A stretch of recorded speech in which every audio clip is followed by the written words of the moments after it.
नमस्कार बंधु माने आपण मानंकु मो चैनल को स्वागत। आज मु अछि सौंदर्यमय ओडिशार गिरि अंचल रायगड़ा जोठारे चली भक्ति और श्रद्धार महापर्व रथयात्रा। आषाढ़ शुक्ल द्वितीय तिथि रे जगन्नाथक रथयात्रा को बहु आडंबर सहित पालन करा जाए। प्रभात ठारू ही रायगड़ा रास्ता भरी जाइछि भजन कीर्तन और लोकमानंक उल्लास रे समस्ते एकासुर रे ध्वनि कहउछंती जय जगन्नाथ बोली। एठारे झंकार और जयघोष मध्य भगवान जगन्नाथ तांको भाई बलभद्र और भौणी सुभद्रांक सहित मंदिर बाहरी आसंती भक्त मानंको आशीर्वाद देवा पाए। रायगड़ा रथयात्रा हेउछि एक एमिति पर्व जोठारे संस्कृति और आध्यात्मिकता एकाठी हुए।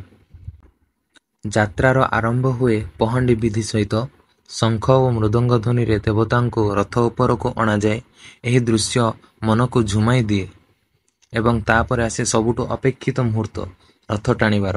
हजार हजार लोक डोरी को धरी टाणती। यह विश्वास करा जाए जे एही कार्य जन्म जन्मांतरर पाप को दूर करे। एही यात्रा रे अंशग्रहण करिबा मो पाए मध्य एक भाग्यर विषय। रायगड़ा रथयात्रा रे अछि एक विशेष मिश्रण जगन्नाथ संस्कृति और जनजाति रीतिनीतिर लोकनृत्य भक्ति गीत और महाप्रसादर सुगंध पूरा आकाश को भरी दिए। मंदिर बाहर देवता को देखिवा दुर्लभ। यह आमको मने पकाए जे भगवान मध्य निज भक्तंक सह यात्रा रे सामिल हुअन्ति। एही यात्रा गति केवल रथर नुहे, यह आत्मार यात्रा। संध्यारे जेतेबेले रथ निर्दिष्ट स्थान को पहुँचे भितर एक अद्वितीय सांत्वना अनुभव हुए। यही अनुभूति मो हृदय अपरिहार्य रहिबो। जय जगन्नाथ।